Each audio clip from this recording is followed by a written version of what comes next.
Elle avait de nouveau sa main sur son bras. Là, à notre barbecue dans le jardin, entre la salade de pommes de terre et la glacière à bière transpirante, ses doigts effleurant légèrement son poignet comme un maudit tic mondain. Ce type, Nick, de son bureau, riait trop fort à l'une de ses blagues éculées. Et elle penchait la tête de cette façon qu'elle avait toujours quand elle voulait qu'on la remarque. Je l'avais vue 100 fois. Sauf qu'avant, c'était dirigé vers moi. Cette soirée était censée être décontractée.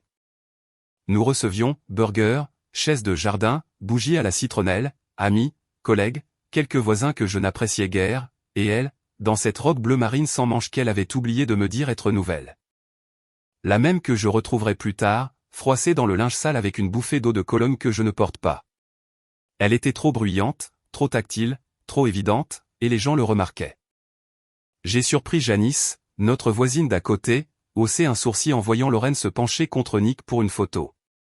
Je suis resté là, à retourner les burgers, tandis que les chuchotements commençaient à circuler comme des mouches autour du grill.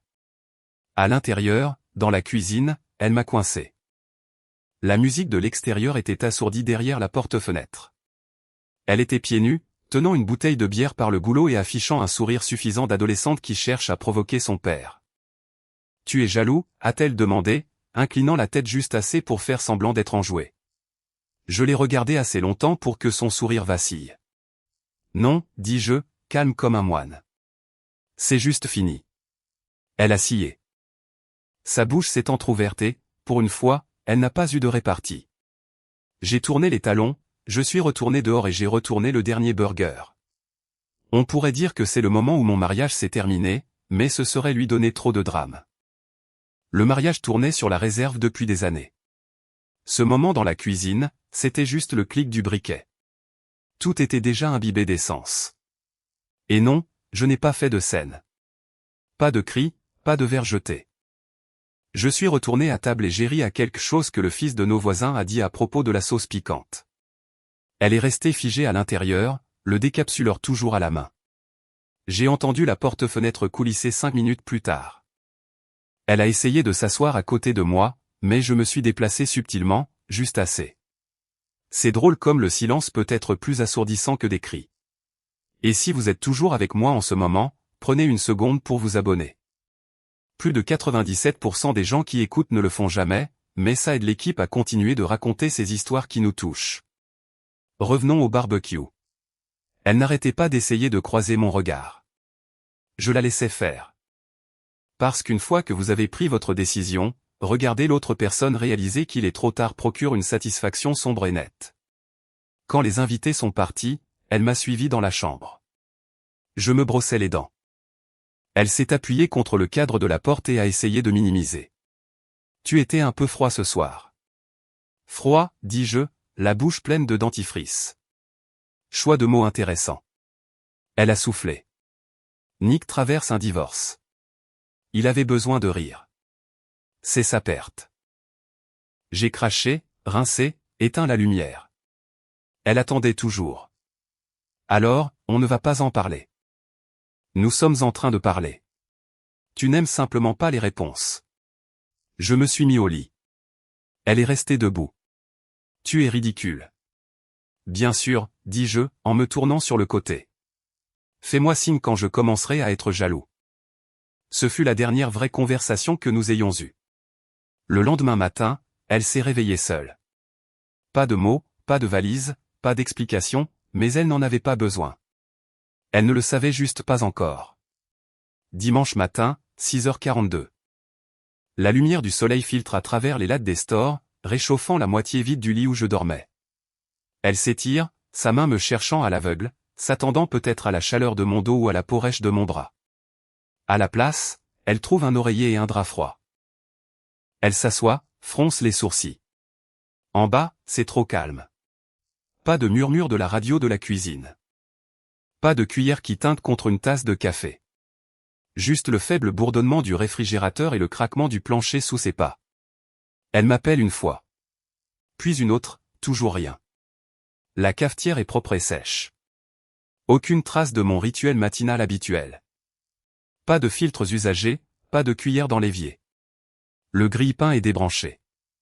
Mon chargeur de téléphone a disparu de la prise de la cuisine. Ses chaussons raclent le carrelage alors qu'elle se dirige vers l'entrée de service. Le porte-manteau où j'accrochais mon coupe-vent est vide. Mes chaussures de randonnée ont disparu. Sur le tableau magnétique, parmi la rangée de clés, mon porte-clés de voiture n'y est pas. La panique n'arrive pas par vagues. Elle s'infiltre comme la fumée sous une porte. Fine, silencieuse, toxique. Elle va au garage et appuie sur le bouton. La porte se lève pour révéler un espace vide. Mon côté est vide. La tache d'huile sur le béton est le seul signe de ma présence passée. À côté, une petite pile de cartons étiquetés, bazar du garage, de mon écriture. Soignée, délibérée. Elle se précipite à nouveau à l'intérieur. Ouvre la commode de la chambre. Le tiroir du haut est vide. Là où des rangées de chaussettes roulées se trouvaient. Rien. Les cravates ont disparu. Les sous-vêtements se sont volatilisés. La pochette du passeport qui était sous mes pulls d'hiver, disparue. Dans le tiroir où elle garde les bougies et les piles, il y a quelque chose de nouveau. Une enveloppe blanche unie. Son nom sur le devant. Mon écriture, encore. Elle l'ouvre avec des doigts tremblants. À l'intérieur, une seule page pliée en 3. Papier épais, non imprimé. Manuscrit en lettres capitales propres. Lorraine, ceci n'est pas un abandon. C'est une clôture. Toutes les questions que tu te poseras ont déjà trouvé leur réponse. La maison est à toi.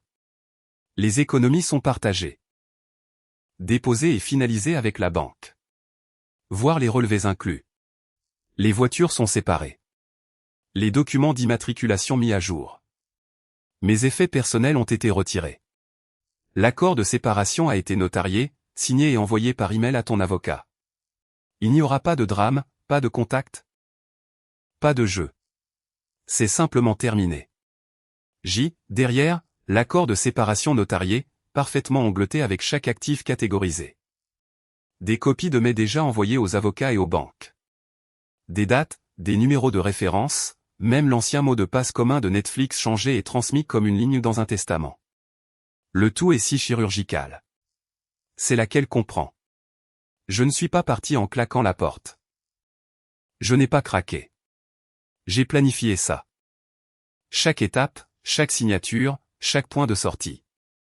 Elle s'effondre sur la chaise de la cuisine. L'enveloppe serrée dans ses deux mains comme si elle pouvait prendre feu.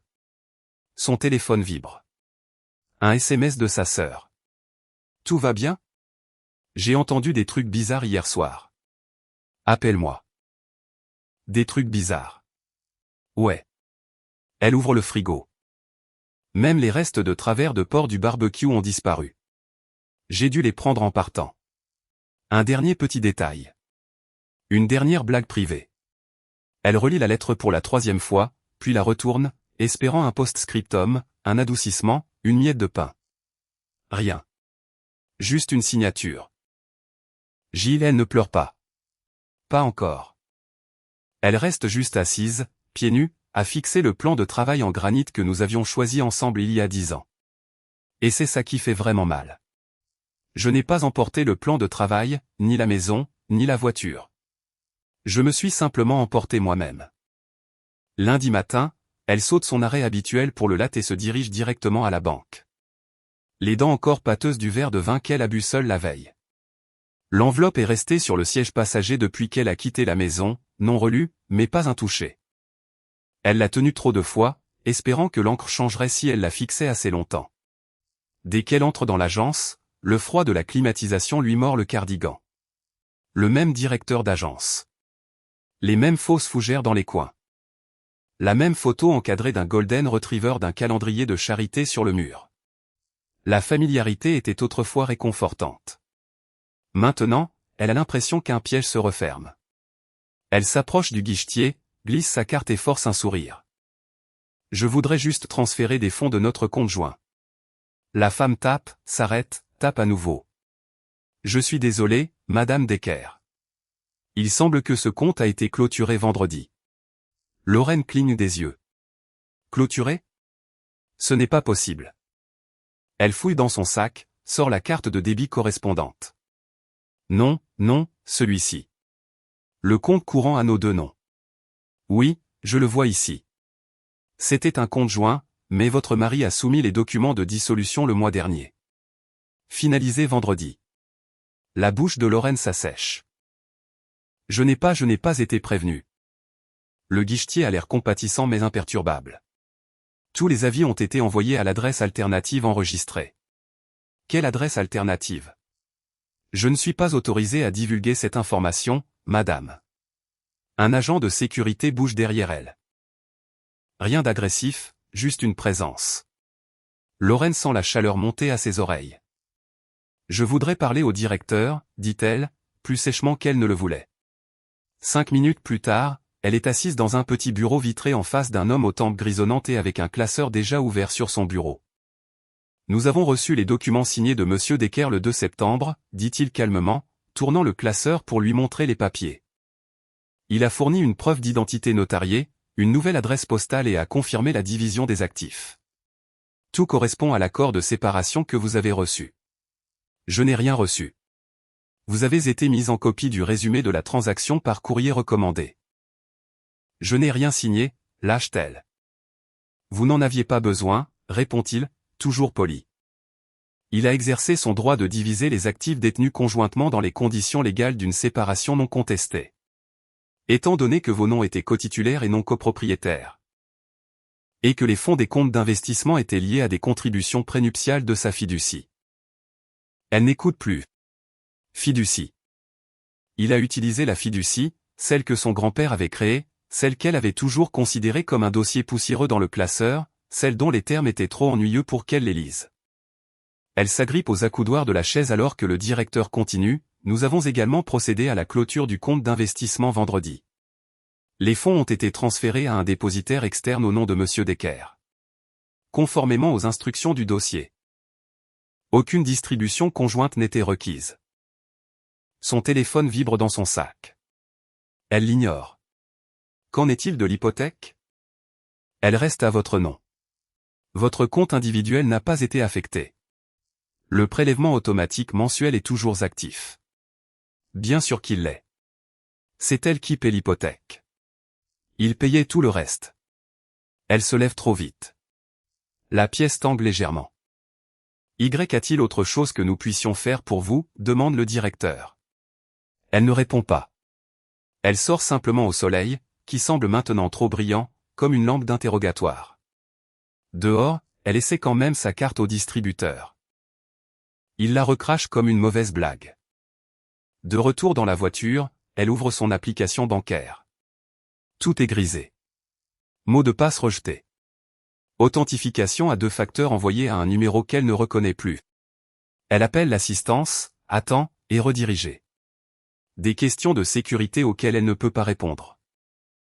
Nouvelle adresse, dernière transaction. Elle ne sait rien de tout ça. La voix à l'autre bout du fil est professionnelle et ferme. Nous ne pouvons pas vérifier votre identité. Vous pouvez vous rendre dans votre agence la plus proche avec 2 pièces d'identité pour demander un audit.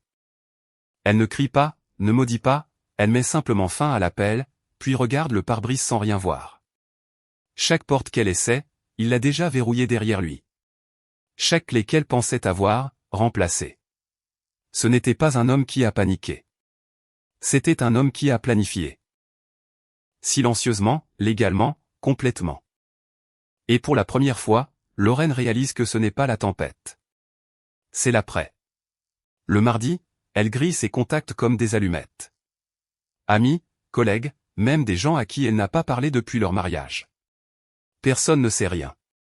Ou peut-être qu'ils savent et ne le disent pas. Difficile à dire. La pitié dans leur voix ressemble beaucoup à de la culpabilité. Elle finit par appeler Alan, son meilleur ami depuis l'université, témoin à leur mariage, partenaire de golf, snob de Bourbon, le gars qui a un jour conduit 6 heures juste pour aider Jason à déménager un canapé. Elle ne s'embarrasse pas de politesse. Où diable est-il? Alan ne semble pas surpris, il ne feint même pas la confusion. Il y a une pause, une longue inspiration. Elle l'imagine assis sur sa terrasse avec ce cigare ridicule qu'il faisait toujours semblant de ne pas apprécier. Il me l'a demandé il y a 2 ans, dit Alan, comment disparaître discrètement. Elle manque de laisser tomber le téléphone. Quoi? Ouais, on était au lac Chelan. Il n'était pas bien. Il a dit qu'il était fatigué de se sentir comme un fantôme dans sa propre vie. Il a dit qu'il voulait savoir ce qu'il faudrait faire pour simplement s'évanouir. Et tu l'as aidé. Je pensais que c'était hypothétique, une discussion de mec. Tu n'as pas pensé, peut-être, juste peut-être, à me dire que mon mari planifiait une voie de secours? Alan expire lentement. Je ne pensais pas qu'il le ferait vraiment. Mais quand j'ai vu ton nom s'afficher à l'instant, je me suis dit qu'il l'avait enfin fait. Elle raccroche avant de dire quelque chose qui ne peut être repris. 2 ans. Il planifiait depuis 2 ans. Pendant qu'elle levait les yeux au ciel face à son silence, se moquait de ses goûts musicaux, oubliait de le présenter aux événements professionnels, pendant qu'elle passait les week-ends chez sa sœur, pendant qu'elle riait trop fort aux blagues d'autres hommes. De retour à la maison, elle se verse un verre de cabernet. Bon marché, âpre, mais d'une amertume réconfortante. Et elle se connecte à Facebook. Elle n'a pas consulté son profil depuis des jours. Il ne publiait pas souvent. Jamais de statut ou de mème. Mais il est là. Publié il y a 1 heure. Une seule photo. Jason sur un voilier. Le coucher de soleil se fondant dans l'eau. Ciel or et lavande. Il tient la barre, plissant les yeux vers l'horizon comme un homme sans rétroviseur. Il a l'air plus mince, bronzé, détendu d'une manière que je ne lui ai jamais vue. À côté de lui, une femme, début de la quarantaine peut-être. De longs cheveux pris dans la brise. Pas de décolleté, pas de lèvres rouges, juste un jean, des sandales et un sourire calme qui tranche plus profondément que n'aurait jamais pu le faire la plus belle des lingeries. Pas d'alliance au doigt de Jason. La légende, quand le bruit cesse, la paix commence. Pas de tag, pas de lieu, pas d'audience sélectionnée. Juste public. Elle fixe l'écran si longtemps que ses yeux larmoient. Le verre de vin reste intact. Elle clique sur le profil de la femme, privé. Seul ami en commun, Alan, bien sûr. Elle fait défiler jusqu'à leur propre album de mariage, il y a 15 ans. Jason dans un smoking de location, les mains douces posées délicatement sur sa taille. Un homme qui a dit, oui, comme un vœu, pas comme un bouche-trou. Elle regarde les commentaires sous sa nouvelle publication. Alan, je savais que tu finirais par trouver ton élément aquatique. Un ami d'université, tu as l'air d'avoir 10 ans de moins. Sa cousine, sa propre cousine, réagit avec un cœur. La prise de conscience silencieuse s'insinue à nouveau, comme à la banque. Personne ne prend de ses nouvelles. Personne n'appelle pour demander comment elle va, parce qu'ils savent. Ils ont su. D'une manière ou d'une autre, sans jamais élever la voix, Jason s'est assuré que tout le monde comprenne. Ce n'est pas un homme qui fuit quelque chose. C'est un homme qui a enfin couru vers quelque chose. Elle veut le détester. Veut crier qu'il a abandonné, qu'il l'a laissé, qu'il a jeté leur vie par-dessus bord. Mais cette photo. Il a l'air d'un homme qui a gagné. Et le pire, c'est qu'elle ne sait même pas à quel jeu il jouait. Mercredi matin, son téléphone vibre alors qu'elle est encore au lit. Les stores fermés hermétiquement comme s'ils pouvaient retenir la liste croissante des conséquences qui l'attendent dehors. Numéro inconnu. Elle répond avec ce ton sec et méfiant qu'elle a adopté dernièrement. Moitié défense, moitié désespoir. Madame Decker, demande la voix. Calme, masculine, professionnelle. Oui, dit-elle prudemment. Ici Jeffrey Henley, conseiller juridique de Monsieur Jason Decker. Je voulais juste confirmer la réception de l'acte de transfert de propriété et des documents de règlement envoyés à votre adresse enregistrée la semaine dernière. Quel document, lance-t-elle, déjà assise, le cœur lui remontant dans la gorge. Ah, eh bien, je peux vous les renvoyer numériquement si c'est plus simple. Il le fait. 5 minutes plus tard, un PDF se trouve dans sa boîte de réception. Elle l'ouvre sur son ordinateur portable. Le café oublié sur le comptoir, toujours vêtu de son sweat à capuche et de son legging de la veille. Ses yeux parcourent l'entête, transfert de propriété. Résidence principale ci-après dénommée la propriété. Elle fait défiler plus vite, paniquée. Jason lui a cédé la maison entièrement. Sans condition, sans rachat, sans titre partagé. Elle en est la propriétaire. Un cadeau. C'est ce que le langage dit. Une cession volontaire et irrévocable de biens immobiliers à titre de don. Au début, ça ressemble presque à une victoire. Un point d'ancrage dans la chute libre. Jusqu'à ce qu'elle arrive à la pièce C, Impôt foncier en souffrance détaillée, 8423,47 $. Cotisation de l'association des propriétaires, 5 trimestres impayés, 2750 $. Devis de réparation de toiture en attente, non approuvé, 14 680 $. Inspection de plomberie signalée. Corrosion des tuyaux de fondation. Note de l'ingénieur en structure, séparation du sous-plancher dans la chambre d'amis. Affaissement possible.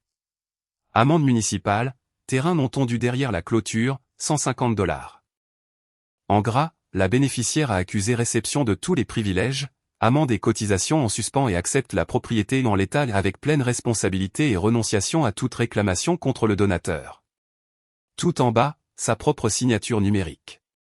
Elle plisse les yeux. Elle est horodatée. Elle date du moment où elle a ouvert le document il y a 5 jours. Quand elle a cliqué sur « Accepter » via son client de messagerie sans lire les petits caractères, pensant que cela faisait partie du règlement du compte joint de la banque. Elle pensait accepter une division d'actifs. Elle a signé. Légalement, numériquement. C'est à elle. Et pas seulement la maison, mais les fondations qui s'effritent, le fardeau juridique, les dépenses qui saignent, l'encre entière. Elle rappelle l'avocat. « Vous m'avez piégé, dit-elle. Je n'ai rien envoyé de trompeur, Madame Decker. Les documents étaient clairement étiquetés. Vous auriez dû me prévenir. Jason s'est entièrement conformé aux exigences légales. Il a été noté que vous aviez votre propre avocat ou qu'il vous avait été conseillé d'en prendre un. » Elle raccroche au milieu de sa phrase. Elle se tient au centre de la cuisine. La peinture s'écaille près de la bouche d'aération au-dessus de la cuisinière. Elle harcelait Jason pour qu'il la répare depuis des mois. Il y a une faible odeur qui vient du sous-sol. Probablement encore la pompe de puisard. Elle se dirige vers la fenêtre du salon. L'association des propriétaires avait envoyé une autre lettre à propos du sentier latéral envahi par la végétation. Elle l'avait ignoré. Maintenant, c'est son problème. Les gouttières bouchées, la clôture qui penche, la cheminée fissurée. Toutes de petites choses quand elles étaient partagées. Maintenant, elles sont à elle. Elle ne pleure pas. Elle ne crie pas. Elle ressent quelque chose de pire. Une amertume lente et rampante qui s'installe derrière ses côtes. Une prise de conscience. Il ne l'a pas laissée avec rien. Il l'a laissée avec tout. Chaque réparation négligée. Chaque responsabilité reportée. Chaque facture impayée rangée au fond d'un tiroir. Il lui a offert la maison comme une grenade emballée dans du papier cadeau, et il s'en est allé. Et elle a tiré la goupille sans même s'en rendre compte. Vendredi, elle est désespérée de se sentir normale. Alors, elle fait ce qu'elle fait de mieux. Enfile un blazer de pouvoir, se glisse dans des talons et se dirige vers la conférence régionale d'architecture en ville. Ça a toujours été sa scène. Le réseautage, les panels, les plaisanteries autour d'un café avec d'autres professionnels de niveau intermédiaire prétendant qu'ils poursuivent encore des rêves et pas seulement des clients. Mais quelque chose cloche. L'air est trop poli. Des gens qu'elle connaît depuis une décennie ont soudain des endroits urgents où être desquels s'approchent. Un collègue hoche vaguement la tête et s'éclipse vers les toilettes. Un autre lui offre un sourire pincé et un « à plus tard » sans ralentir le pas. Elle blâme l'éclairage, l'ambiance, l'économie. Puis elle aperçoit Mélanie, responsable des RH, éponge à ragots locaux et passionnée de yoga à temps partiel. Mélanie buvait ses paroles à ce genre d'événement. Maintenant, elle voit Lorraine, cligne des yeux et se détourne. Lorraine ne la laisse pas s'échapper. « Mélanie, dit-elle, forçant un rire. Je sens mauvais ou quoi ?» Mélanie s'arrête, mal à l'aise. Lorraine, écoute. Je n'allais rien dire, mais les gens l'ont lu. Lu quoi? Mélanie regarde autour d'elle, se penche et chuchote. Le blog? Lorraine fronce les sourcils. Quel blog? Mélanie se mord la lèvre. Je suis désolé, mais c'est sur Jason, n'est-ce pas? Tout le monde le pense. Et tu devrais savoir que c'est partout. Elle n'attend pas de réponse.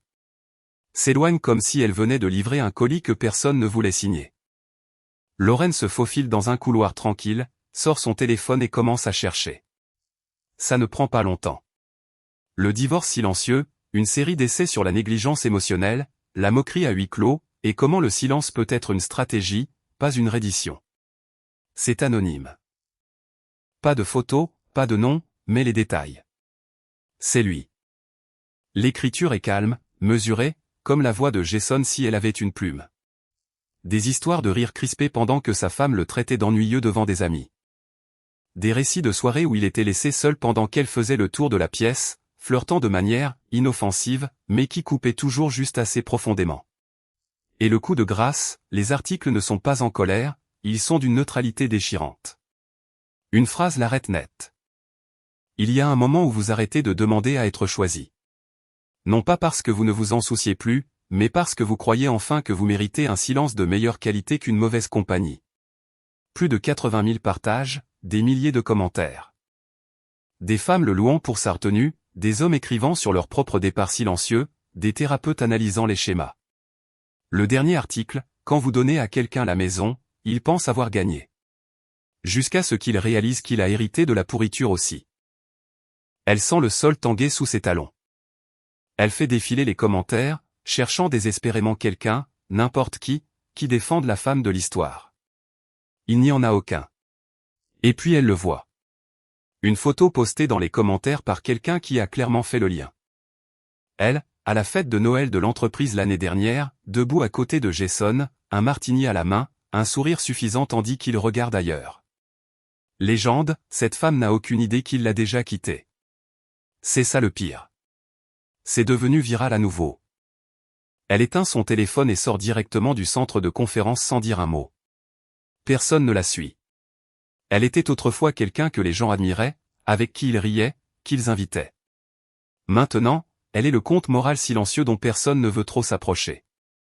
La sympathie qu'elle pensait avoir méritée en étant abandonnée est partie avec lui. Et ce qui l'a remplacé n'est pas le silence. C'est la honte. Publique et permanente. Samedi soir, elle est de nouveau seule. Pas de SMS, pas de projet, personne ne prend de nouvelles. Son téléphone est resté silencieux toute la journée, à l'exception d'un email promotionnel d'un abonnement de vin qu'elle n'a jamais annulé. Parce que vous méritez mieux. Mignon. Elle est recroquevillée sur le canapé. Le même pantalon de jogging depuis 3 jours. Un pas de taille à moitié mangé sur la table basse. Verre de vin dans une main, téléphone dans l'autre. Défile, défile, défile. Et puis elle le voit. Une photo. En fait, plusieurs photos, taguées dans l'album d'un ami commun. Dîner de retrouvailles chez Kevin. Il était temps. C'est le groupe. Leur groupe. Kevin, Maddie, Alan et sa femme suffisante. Quelques autres qu'elle n'a pas vus depuis des mois. Tous attablés autour d'une longue table en chêne éclairée par de douces bougies et des bouteilles de merlot à moitié vides. Rire, toast, sourire. Et là, assis au bout de la table, levant un verre et se penchant dans la conversation, Jason. Portant cette chemise en lin dont elle s'était moquée un jour, la trouvant trop bohème. Sa barbe est taillée plus courte que dans son souvenir. Il est détendu, imperturbable. Il ressemble à l'homme qu'elle présentait fièrement avant de commencer à se présenter elle-même en premier. Et à côté de lui, pas trop près, mais assez près, il y a elle. La même femme de la photo du bateau. Cette fois, elle porte une robe vert foncé, les cheveux relevés, pas de bijoux. Ses mains sont jointes devant elle. Sa posture est calme. Il n'y a rien de tape à accent grave l'œil chez elle. Et pourtant, elle semble rayonner à la lueur des bougies. Lorraine ne reconnaît pas le visage, mais la dynamique est évidente. C'est quelqu'un qui écoute quand il parle. Quelqu'un qui n'utilise pas le charme comme une arme. Elle clique sur d'autres photos. Jason découpant un poulet rôti. Jason souriant, le bras autour de Kevin. Jason debout avec 2 verres de vin, en tendant un, pas à elle, mais à cette femme. Personne n'a l'air mal à l'aise. Personne ne l'évite. Il est à sa place. Et elle n'est pas là. Même pas invitée. Elle vérifie ses messages, fouille sa boîte de réception juste pour être sûre. Rien. Et c'est là qu'elle commence à lire les commentaires. Maddie, tellement contente de revoir tout le monde. On se serait cru au bon vieux temps. La femme d'Alan, je ris encore de l'histoire de Kevin, larmes de joie. Kevin, merci d'avoir fait le déplacement, j'espère que ça deviendra annuel. Et puis, enfoui à mi-chemin. Un commentaire qui frappe plus fort que n'importe quelle insulte. C'est drôle comme les gens deviennent heureux quand ils arrêtent de mendier pour être vus. Pas de like, pas de réponse. Juste la vérité, suspendue là, brute. Elle la fixe trop longtemps, parce que ce n'est pas seulement qu'il est passé à autre chose. C'est qu'il l'a coupée au montage. L'histoire dont elle était la vedette a été réécrite et elle n'a pas survécu à la version finale. Elle était si sûre qu'elle serait celle qui raconterait l'histoire de comment il n'a pas supporté la pression, comment il a abandonné, comment elle a enduré. Mais plus personne ne lui demande sa version. Ils ont déjà la sienne. Et d'une manière ou d'une autre, il l'a racontée sans jamais la nommer. Elle ferme l'application, jette son téléphone sur le canapé et prend son verre de vin, pour le trouver vide. Comme la pièce, comme sa boîte de réception, comme les invitations qui n'arrivent plus. Dimanche après-midi, la pluie rend le trottoir glissant alors qu'elle sort du VTC devant la galerie. Elle n'avait pas prévu de sortir. Pas vraiment. Mais sa sœur lui a envoyé un flyer ce matin-là. Une pique à moitié sarcastique. On dirait que Jason a enfin utilisé cet appareil photo pour autre chose que prendre la poussière. D'équerre, lumière silencieuse. Une petite exposition de photographie nichée au fond d'une galerie-boutique dans le quartier des Arts. Elle fixe le flyer plus longtemps qu'elle ne le devrait avant d'enfiler un manteau et de sortir. Jason avait toujours adoré la photographie, obsessionnellement. Il la traînait dehors pour capturer leur bleu sur le lac ou s'arrêtait en pleine randonnée pour cadrer l'angle exact de la lumière perçant à travers les aiguilles de pin. Elle levait les yeux au ciel, les bras croisés, attendant pendant qu'il mettait une éternité à prendre la photo. Elle n'a jamais demandé à voir les images finales. Elle n'a jamais pensé qu'elle comptait. La galerie est plus petite qu'elle ne l'imaginait. Sol en béton brut, jazz doux, un silence choisi qui bourdonne entre les couples murmurant devant les cadres. Elle passe rapidement la première salle. Des paysages, quelques marines, tous magnifiques, doux, immobiles. Sa signature dans le coin inférieur. Gilles Decker. Propre, sobre. La deuxième salle est plus sombre, éclairée par des spots et des ombres plus profondes. Des portraits, cette fois. Des gens seuls, attendant. À moitié éclairés dans des bus, appuyés contre des fenêtres striées de pluie, assis dans des cages d'escalier. Au milieu d'un rire. Des moments réels saisis dans le temps immobile. Elle n'en reconnaît aucun. Et pourtant, ils lui semblent tous familiers. Comme les bribes de gens que l'on croise dans la rue et que l'on oublie jusqu'à ce qu'on les revoie en rêve. Puis elle atteint la dernière salle. Une plaque à l'entrée indique « Avant qu'il ne demande ». Une citation en dessous, la plupart des gens ne posent des questions que lorsqu'ils sentent que vous êtes déjà en train de partir. La salle est silencieuse. Seuls 5 portraits y sont accrochés, chacun espacé avec précision, chacun titré uniquement par une date. Elle entre lentement.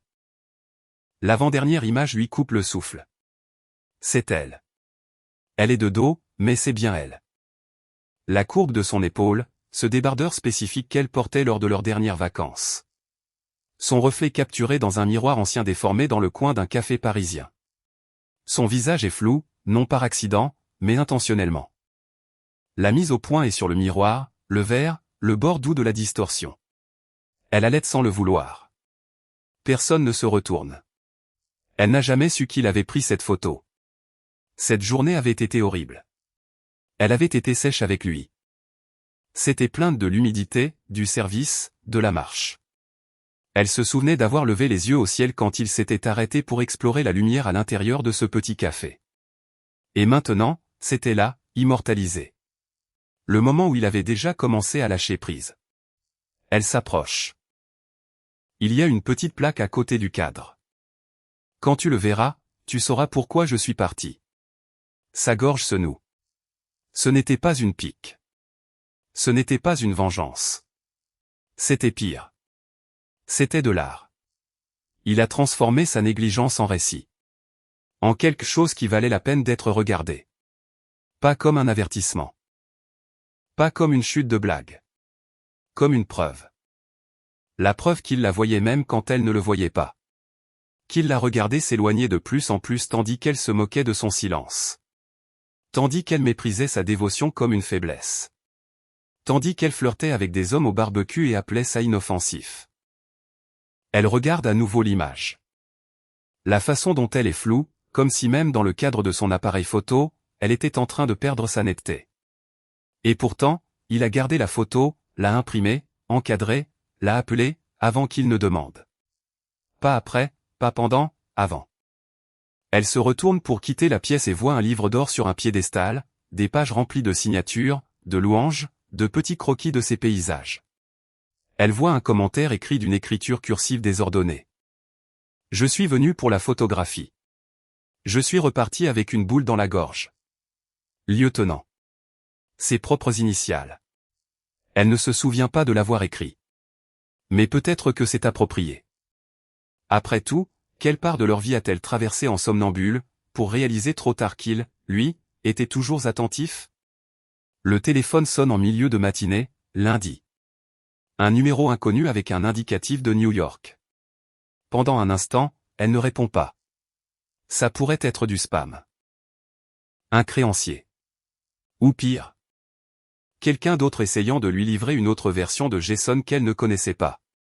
Elle laisse le message, mais la curiosité goutte comme un robinet qui fuit. Finalement, elle écoute le message. Bonjour, ici Elise Harmon. Je suis journaliste pour Waveland. Je fais un article sur les séparations silencieuses, les hommes qui partent sans confrontation. Votre nom est apparu en lien avec un blog viral et une exposition en galerie. J'adorerais avoir votre version. S'il vous plaît. Rappelez-moi si vous êtes ouverte à une conversation. Votre nom est apparu. Cette phrase reste. Pas son nom. Le sien. Elle fait les 100 pas dans la cuisine. La maison semble plus lourde ces derniers temps, comme si elle absorbait son agitation. Chaque coin lui rappelle un moment où elle l'a méprisé. Chaque couloir résonne plus silencieusement maintenant que même les SMS de pitié ont cessé. Elle ne rappelle pas. Pas tout de suite. Elle cherche la journaliste sur Google. Légitime, petite publication respectée. Pigiste, mais sérieuse. Le genre d'écrivain qui utilise une ponctuation douce et laisse son sujet parler sans le corriger. Pourtant, Lorraine ne veut pas faire à nouveau partie de son récit.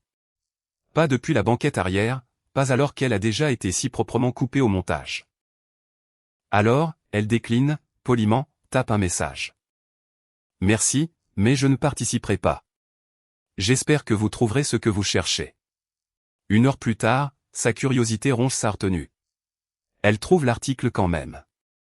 La sortie en douceur, quand les hommes partent sans rien casser. Elle fait défiler.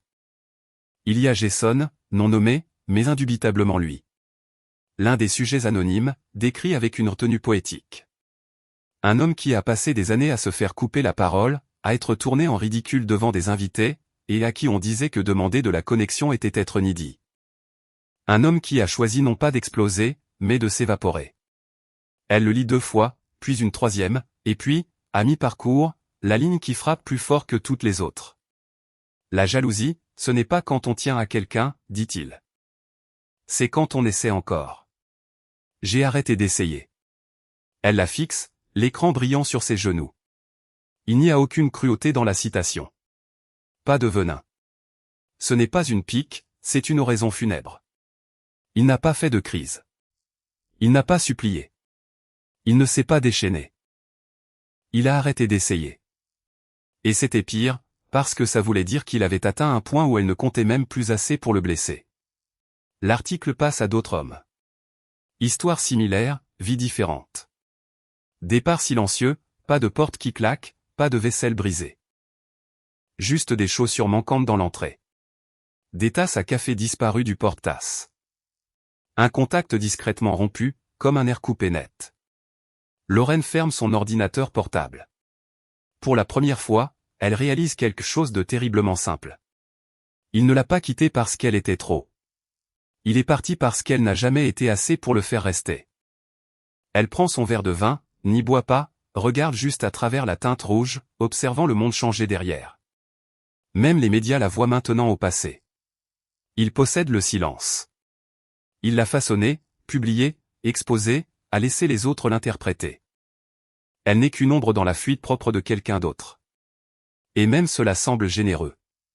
Il lui faut 3 vols, 2 escales et un dernier sprint à travers un terminal de Seattle luisant sous la pluie pour y arriver. Ses chaussures sont trempées, son chemisier froissé, ses cheveux encore humides de la course en taxi. Elle s'en moque. La librairie est modeste. Murs de briques, poutres apparentes, cette odeur de papier et de cannelle que quelqu'un vaporise probablement exprès. Dehors, un chevalet annonce « Jason Decker en conversation plus dédicace ». Juste fini. Un mémoire. Le titre la frappe en pleine poitrine. Elle attend. Pas dans la file. Non, mon Dieu. Elle reste au bord de la salle, derrière un présentoir de livres de cuisine que personne n'a touché depuis des années. Regarde Jason lire un chapitre à haute voix. Les gens rient, hochent la tête, se penchent en avant sur leur chaise. Il parle lentement, calmement. Sa voix n'a pas changé, mais il y a un nouveau poids maintenant. Pas de la tristesse, de la solidité. Comme un homme qui a finalement arrêté d'essayer d'être compris. Quand la session de questions-réponses se termine et que la file serpente vers la table de dédicace, elle reste en retrait. Un par un, il le remercie, l'interroge sur les essais, complimente le lien avec la galerie. Elle entend quelqu'un dire « Ça m'a aidé à partir, moi aussi ». Un autre murmure « Cet article sur le dîner d'anniversaire ? C'était mon mariage ». Et elle attend toujours. Jusqu'à ce qu'il ne reste qu'elle. Il empile des marqueurs, les range dans une pochette. Quand il lève enfin les yeux, leurs regards se croisent. Il ne bronche pas. Ne sourit pas. Il attend juste. Elle s'avance. Sa gorge est sèche. « Jason, dit-elle, doucement. » Il ne dit rien. « On peut parler ?» Une pause. Il prend un dernier exemplaire du livre, l'ouvre, le signe d'un mouvement fluide, rebouche le stylo, le lui tend. « Tu as déjà posé toutes les questions que tu avais à poser, dit-il. Pas méchamment. Juste avec finalité. Elle prend le livre, les doigts tremblant légèrement. Il se retourne vers la table, commence à emballer le reste de la pile dans un sac en toile. Conversation terminée. Elle sort avec le livre serré contre sa poitrine. Retourne à l'air froid, dans la voiture de location garée sous un lampadaire vacillant. Elle l'ouvre. Première page. Pas de dédicace, pas de préface. Juste une seule ligne, centrée. Elle a demandé « Tu es jaloux ?» J'ai répondu « Non, juste fini ». Elle la fixe jusqu'à ce que les lettres se brouillent, parce que maintenant, elle comprend.